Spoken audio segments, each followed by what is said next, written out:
Solutionist Show on All About Animals Radio. I'm your host, Billie Groom. And on the Solutionist Show, we chat with change makers, innovators, revolutionaries, and grassroots leaders. We talk about issues plaguing the animal welfare system and solutions that they are putting into action. And today we have Brenda Vetrano and Gina Patolo from Laws for Paws. Hey guys, how are you? Hey, hi. So I'm nice s- to be here. I'm so glad. This is so cool because you guys just are seriously just doing some really, really cool stuff. And I want to talk about what you're doing. So we might as well just hop right into what you're all about. What is your what's your mission? Okay, can I tell a quick backstory? Yeah, Um, you can tell whatever this you want to tell. Loss for Paws was actually in the beginning called Animals Are Family, Not Property. But Yeah, cool. we at the same time we had the same vision, but I mean the same mission and the same vision. Yeah. But with the title Animals Are Family, Not Property, people weren't understanding what direction we were. Who are you? Is what they, yeah. Yeah, it sounds more like a slogan. Right. Yeah, I get So that. they didn't understand who we were or what we were trying to do. So I sent out um just this past December, I sent out a post just saying, animals are family, not property. We were originally formed with a mission to fight for new Michigan legislation. I'm sorry, I'm very nervous. Don't be You're doing nervous. great. You're doing You're great. doing great. Yeah. Okay, and to push for tougher consequences for all animal abusers. So, Oh, cool. I'm sorry, did you hear? Yeah, I Yeah, said it's okay. cool. I'm all about tougher Yes. legislation for animal abusers. So just to clarify, you guys are in Michigan, so your focus is Michigan. Yes, definitely. Changing the legislature is definitely an end goal.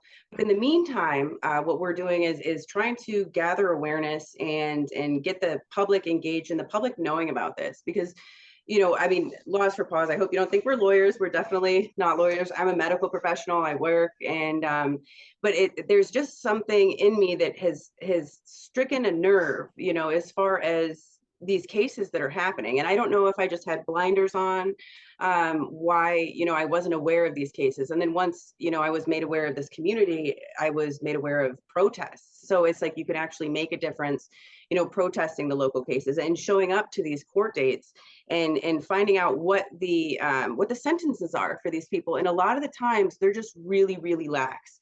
And one of the things that Laws for Paws want to do is push for automatic felonies. Automatic, if it's related to Mandatory. mandatory, Yeah. that's the word, yeah. Cool. Felonies, because the sentences are so disappointing, and how these people just walk and they get away with it. Yeah. And that's one of the things that we want to change. And making a change like that in Michigan here, as far as putting something on a ballot, it costs upwards of $500,000, and just to get something. I mean, sorry, signatures to try and get something on, as well as Okay. the money as well, to get something on a ballot. So it is a marathon, not a sprint.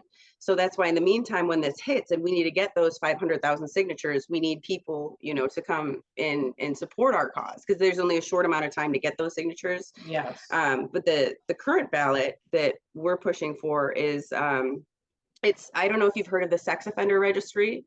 Yeah. It's similar to that. So it would just be for the animal offenders, because it's been proven so many times that animals are almost like a gateway. Like, abuse to animals leads to abuse to humans. That's, I mean, there's so many statistics out there that show that, it leads to violent crimes. And if we have these people in a registry, it's one step closer to stopping the abuse, to stopping these, because these cases are horrific.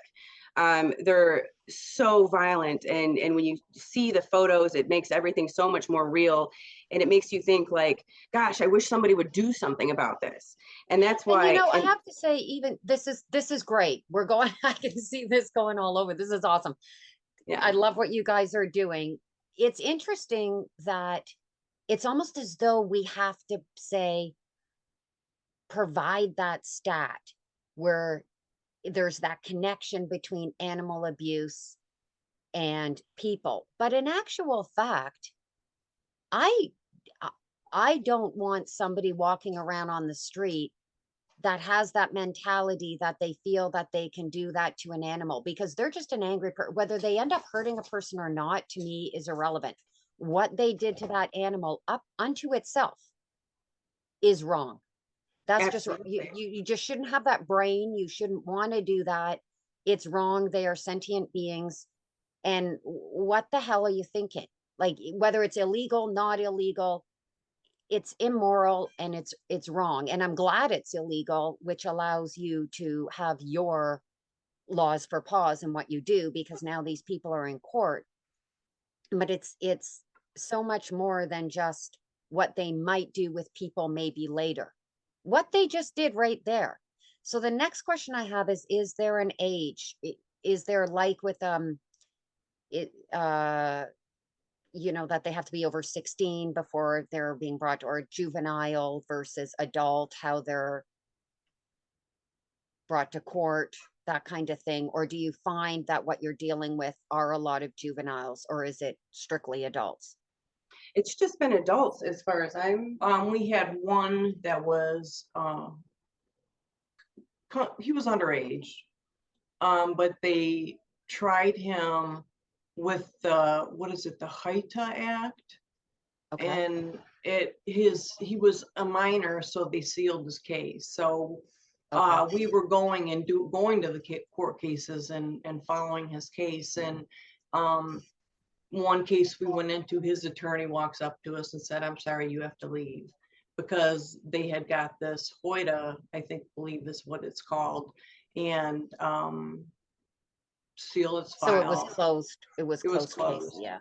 Yeah. So you guys go into the courtroom when these cases are happening, and you're keeping records on what's going on and putting the public pressure on them to make it known that we know this person is here and we know this person did this, and this needs to be addressed appropriately for what Yeah. it is. Is that what you're doing? Yeah, and I find that people want to see something done. Like, people are outraged, even people who aren't, animal parents themselves.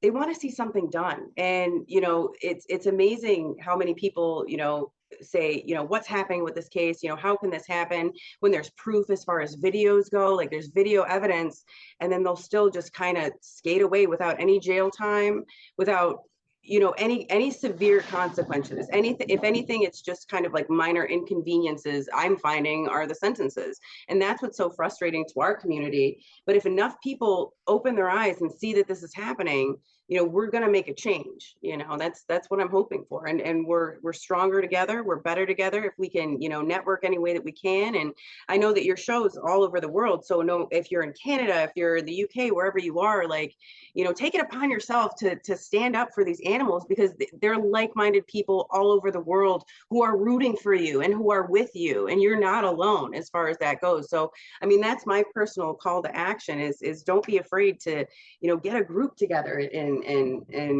network and see how you can make a difference. Because it gets disheartening, but at the same time, we know it's a marathon, not a sprint.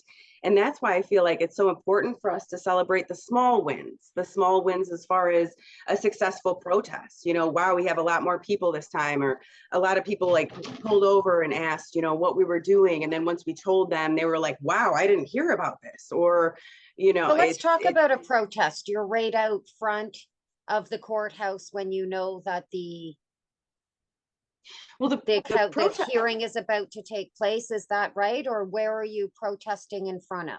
Well, the protest that I'm talking about is there was a case recently here with a veterinarian who was recorded, by his family member violently, viciously abusing a rescue dog. And it was posted on YouTube, and it went viral. You're aware.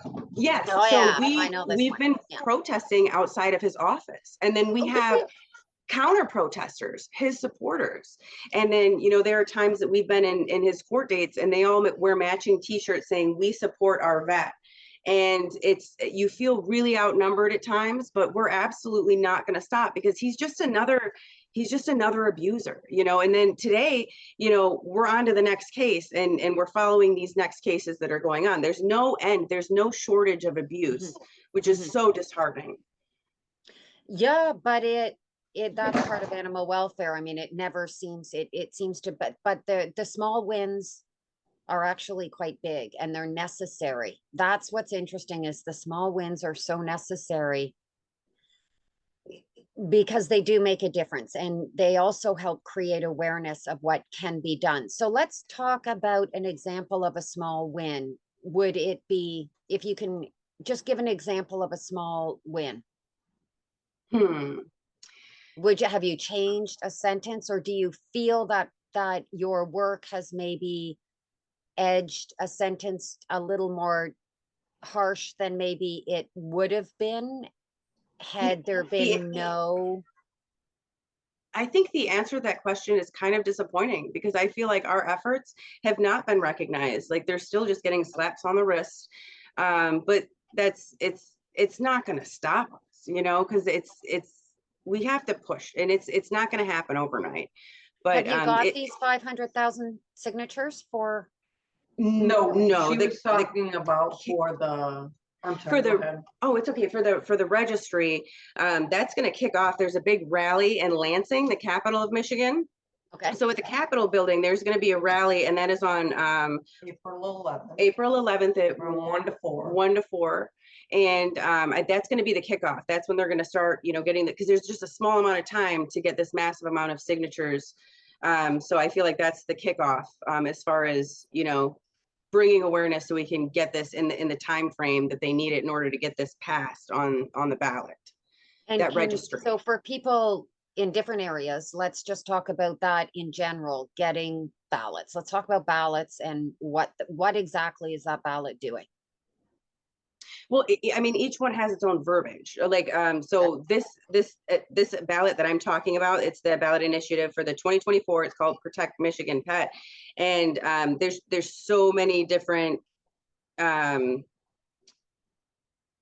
paragraphs on it. Just there's so much information that's contained in it, for exactly what it is and how somebody would go about creating that ballot. I'm not too sure personally. So who created this ballot?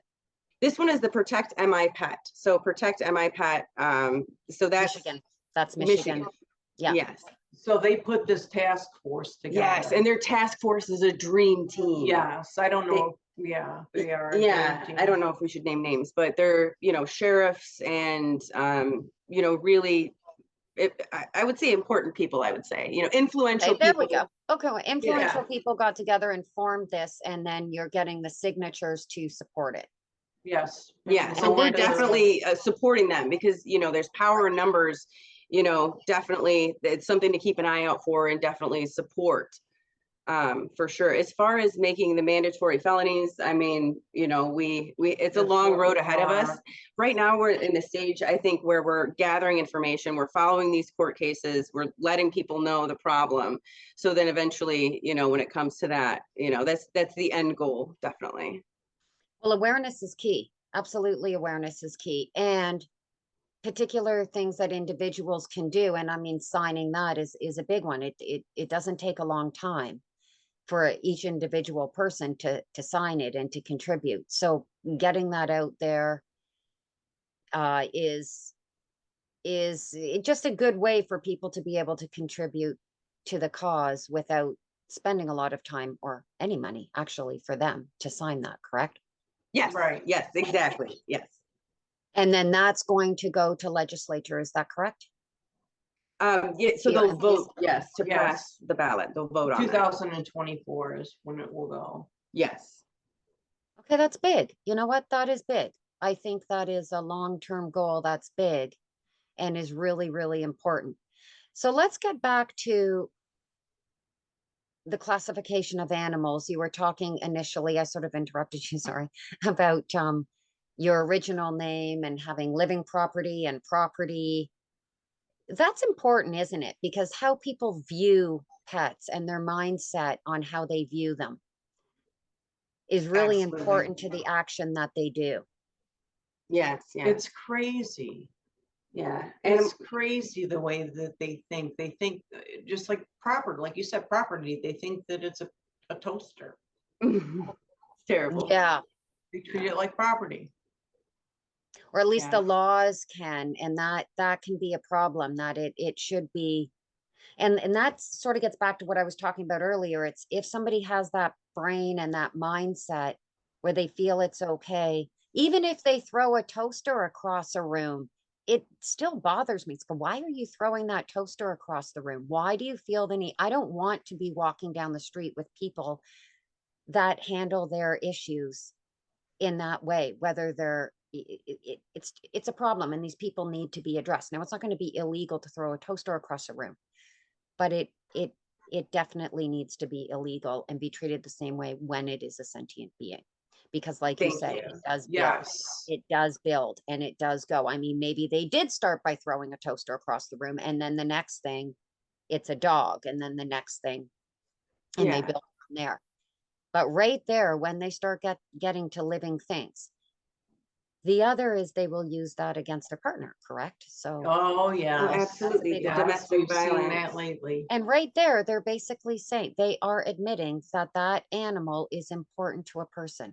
That Yeah. animal is so important to a person that if I hurt that animal, I'm going to hurt that person. Right there, they're saying that they're recognizing And the importance of that being. and the FBI, the Federal Bureau of Investigations here in America, they published that there's a link between animal abuse and domestic violence. So, I mean, it's definitely been researched into by the Federal Bureau of Investigations, and I feel like it can't be disputed personally.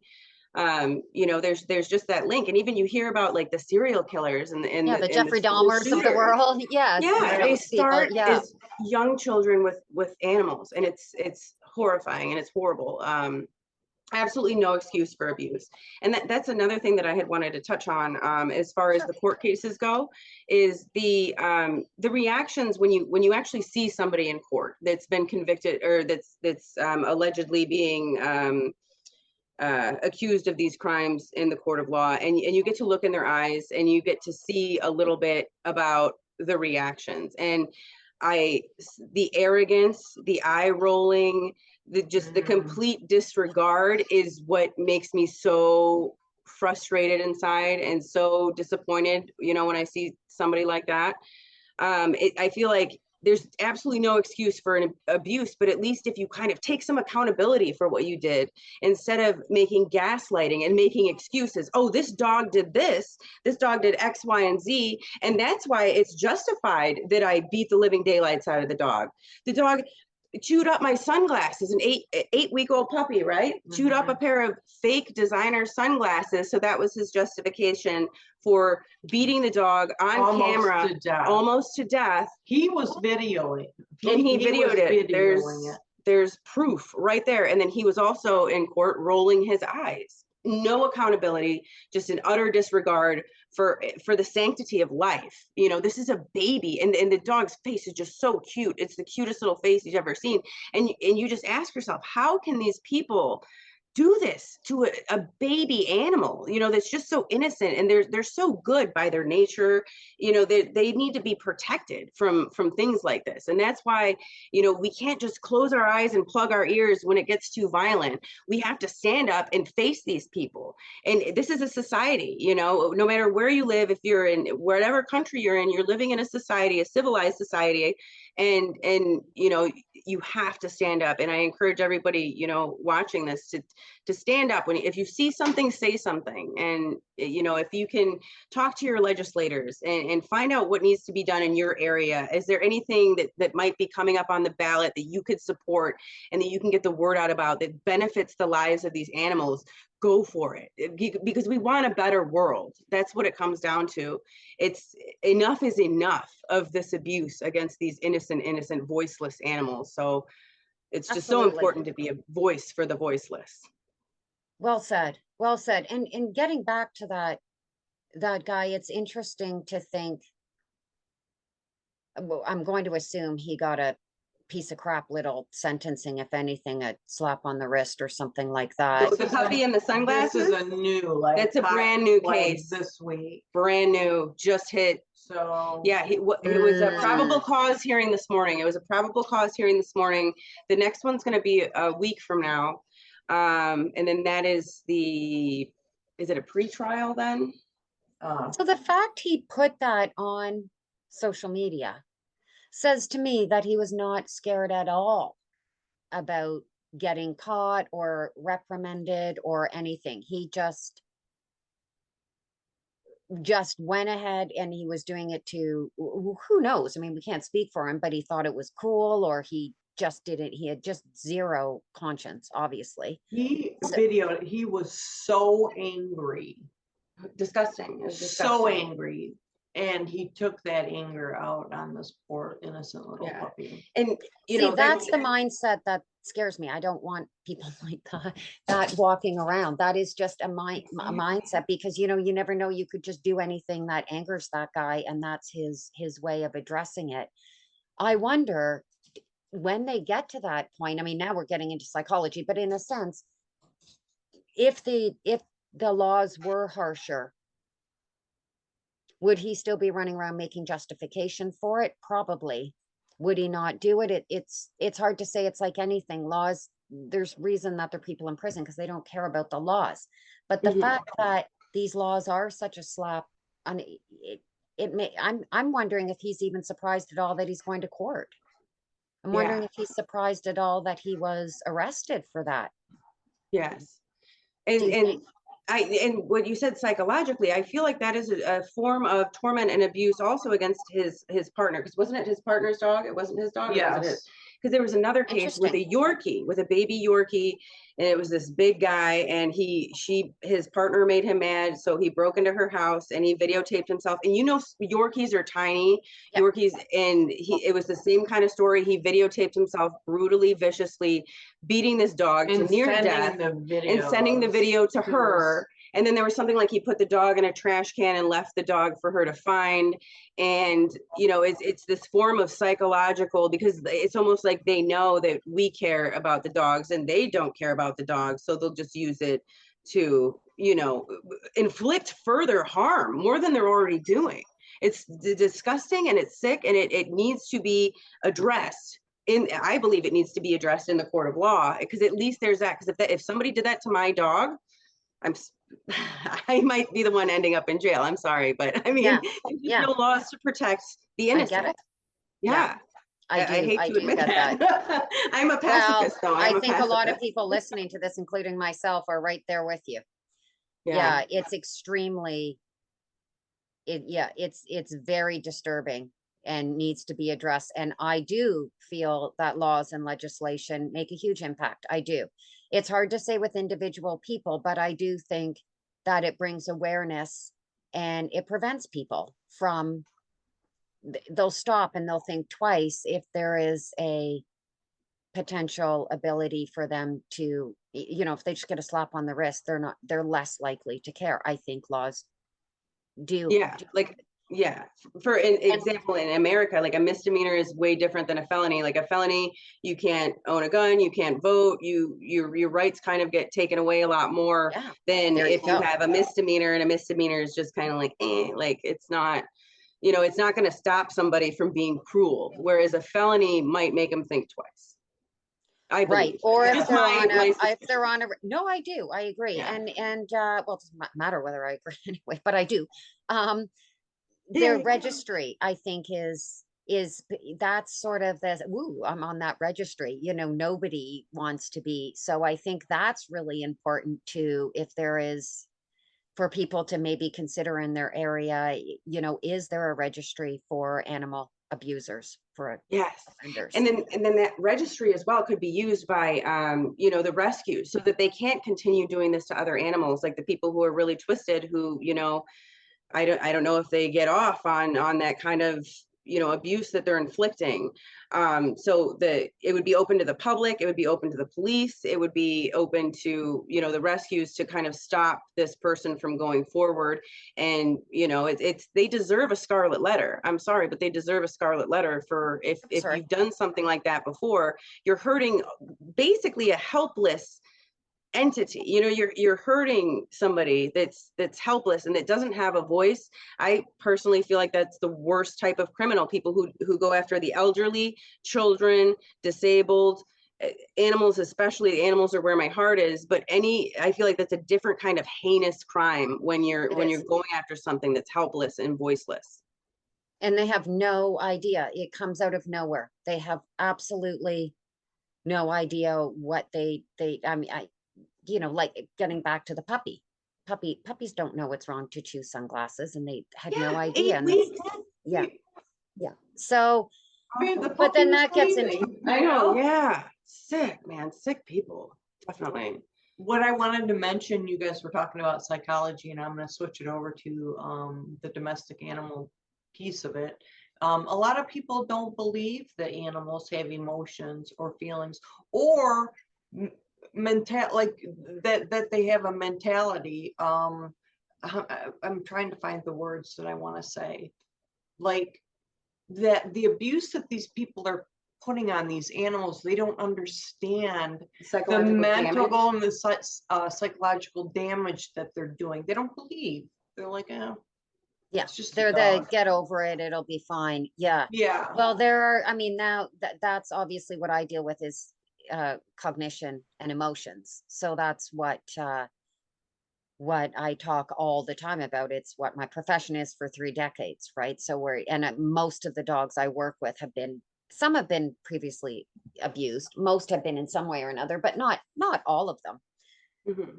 But the effects on that are undeniable. I mean, you can't, I even get back to,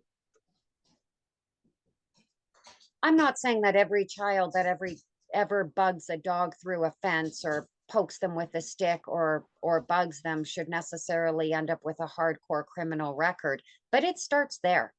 They need to learn, you know what, you're bugging that dog through the fence, and that you're scaring that dog, and you're bothering that dog, and that dog doesn't know why, and you're egging that dog over with food and then poking him with a stick. I mean, that's a clear indicator. I would take my child straight to a psychologist if it was my child. Be like, there's something wrong here. Like, no. To be addressed right there. And I don't know if you saw my recent post, but children had poisoned a dog on a reserve. And that a lot of the comments I got on that was just on the, why are these kids feeling that this is okay? It starts with that mentality of this is wrong. You can't just do that to these. You can't just go around poisoning dogs. You can't. So even though to me, things like that are interesting because it's not the type of direct abuse that we've been discussing, the couple of examples that you brought up. But there's still a mindset that completely, as you said, shows a lack of acknowledging the emotional intelligence of these animals. Yes. And how it hurts them. Yeah, and I feel like the severity, like maybe the child who's poking that dog with a stick, we have another case, it was a dog named Ghost who's buried alive. And a good Samaritan saw like the nose kind of sticking out. They tried to rescue the dog. The dog ended up dying. That court, how long has it been? There's no answers. September 30th, he was unearthed. And we have been on the phone with police departments, prosecutors of office, I mean, you name it, trying to get an answer. What are you going to do for this dog? Do they know who buried the dog? Yes. Oh, it's in warrant status. It's been. So he's got a warrant, or like, so they need to pick him up. He's got a warrant. Yeah, but they don't have him in their custody. They don't have him in custody. No. Is he a child? No. He's an No, adult. these are adults. Yeah, yeah. And there was another one, you know, in Detroit here in Michigan. There's a lot of areas where people will just have a dog chained outside in all the elements, you know, in the horrible Michigan winters that we have, insufficient, you know, just even for basic survival. There'll be no hay, you know, There'll even be like no food or no water that they can get to, or the water in the winter's Yeah. frozen. And why do But they do this? They do this because it's a an alarm system for their house. It's just so their dog will bark if somebody goes to break in. So then there was one case where somebody saw one of these dogs chained up, and he picked him up and he just Yeah. stabbed him to death. Yeah. And then Yeah, drop they're a, him they're and a, walk away. they're a sitting duck. Absolutely. And then if someone comes on the property and the dog bites them,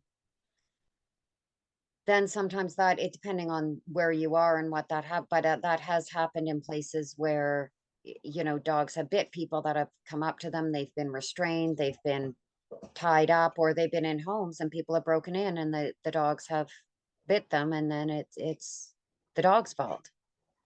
yeah, and then there's Right.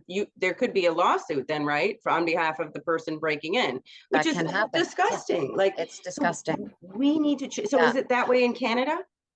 It depends. It depends. We have had some, it's gone a couple different ways in Canada, in those cases where sometimes it's for the dog and sometimes it's for the person that broke in and committed the crime. It has, Wow, yeah, it mind has gone blowing, both mind ways. blowing. Yeah. I actually just had this conversation with someone the other day. He's in the States, but I think it happens more in the States. Simply, I think just due to the number of your population more than anything. But the idea of a dog being tied up is a whole other issue as well. I mean, that to me can go over to cruelty. Like you said, they need to have water, they need to be cared for and have shade and all that kind of thing. But I do feel as though, I know in Canada, they have increased it a little bit, but the SPCA literally, they create their own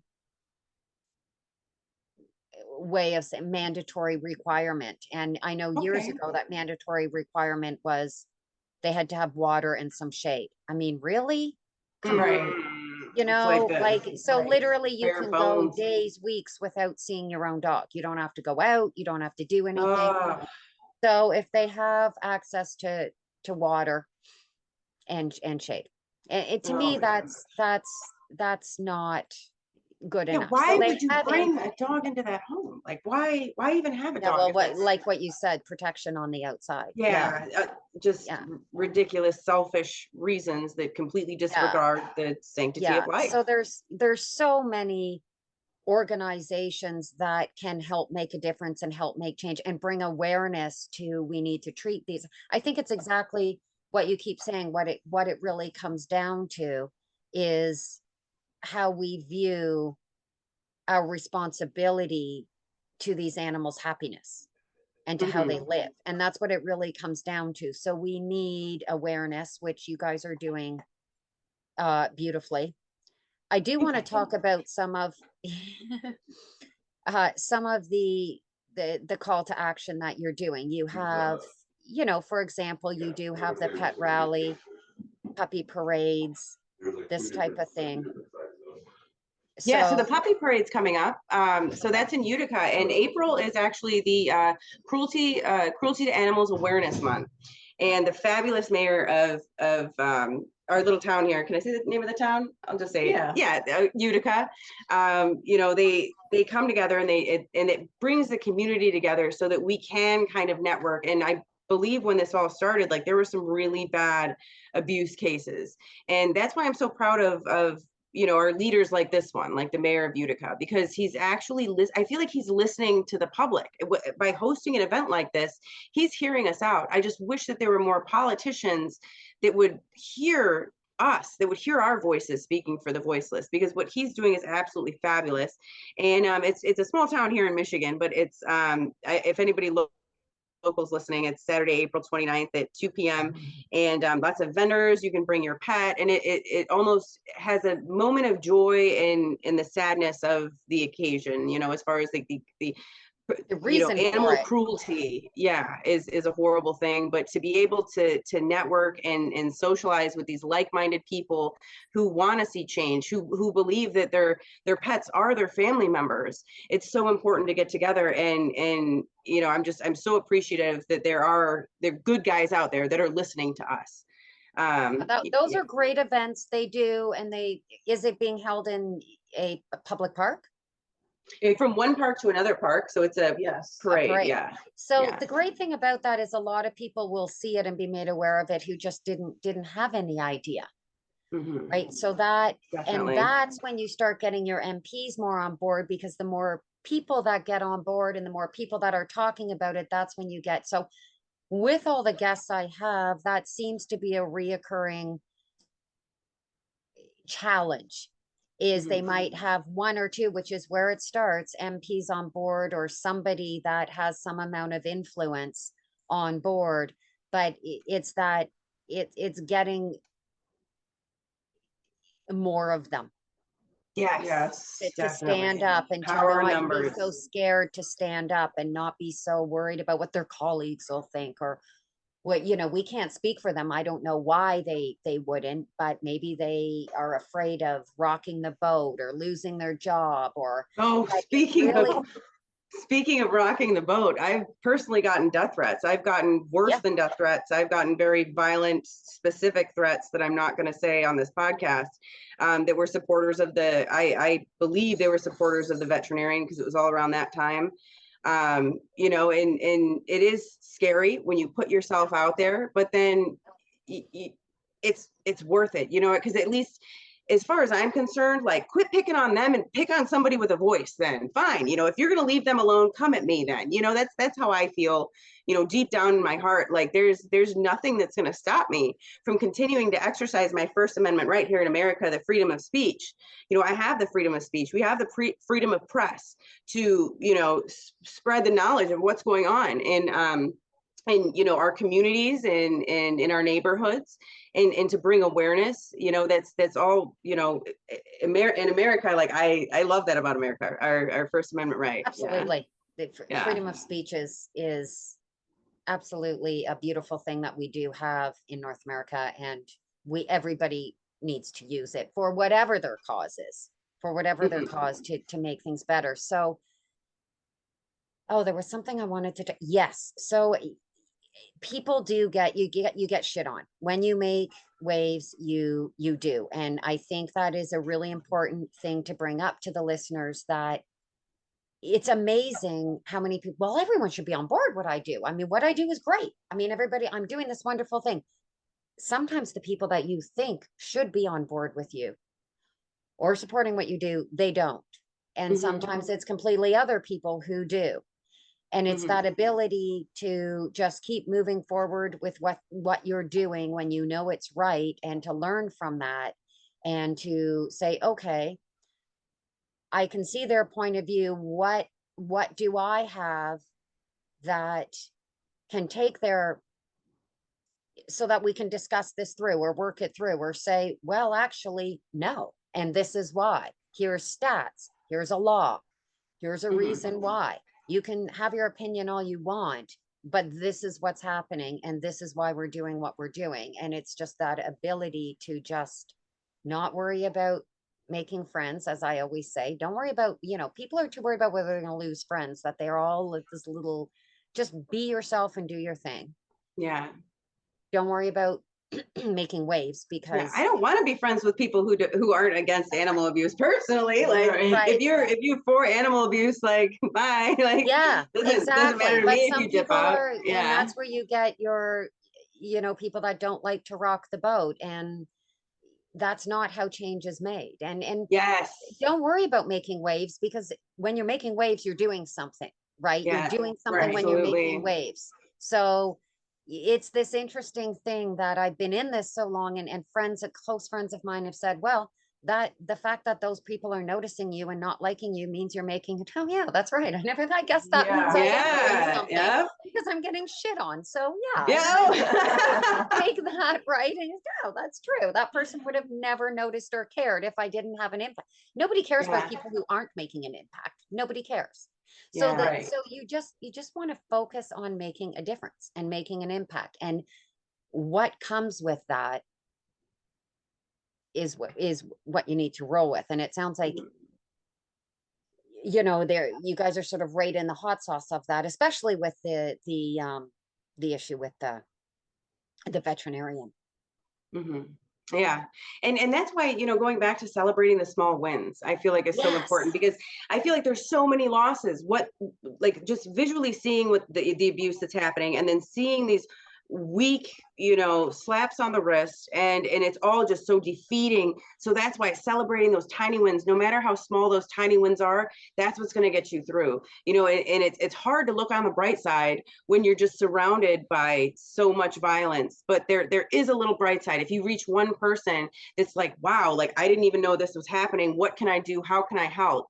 That is a huge win, in my eyes. Anyways, it's so important, for that motivation to keep going. It's just to celebrate the little itty bitty things. Yeah. A couple of other things. I know you mentioned friends. A couple of other successes that we've had is we have gained some friends, Hmm. and we have been coming together with other groups and doing collaborations and things of that sort. So those are two small ones as well that That we have. is, I was going to ask you actually, I was thinking about that people are starting to reach out to you and ask you to work with them or support or that kind of thing. And that has been happening. Yes. Absolutely, power in numbers, and we're always so happy. Anything we can do. If you have if you're getting signatures, if you're, promoting some kind of an event that you're having, share it with Laws for Paws. We're all allies here. We're in the animal world, and us sticking together, we're gonna go far. We're gonna go far. Yeah, finding those, and, Hmm. and that's the best thing about it, though, is the people that I've been meeting personally. They're amazing, remarkable people. Yeah. They're strong, and they're passionate, and I know that they have a good heart, because you have to if you care this deeply about animals. So I think, Yeah. it's been nothing but a blessing, despite any of the negative things. Like, I don't even see that anymore, because my vision is just ahead, and the great things we're going to do, and Yes. keep growing our numbers. And, any kind of, even like advice, we're open to, any suggestions, we're open to it.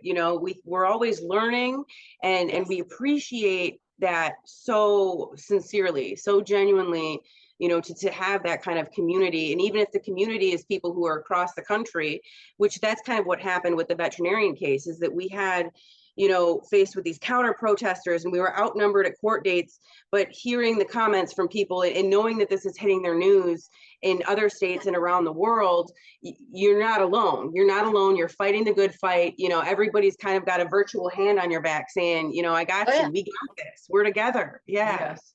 It does make a difference. It does make a difference knowing that there's support from people that you don't, it's amazing who you end up getting the support from. But yeah, that did make, well, for me, I absolutely knew about that case for sure.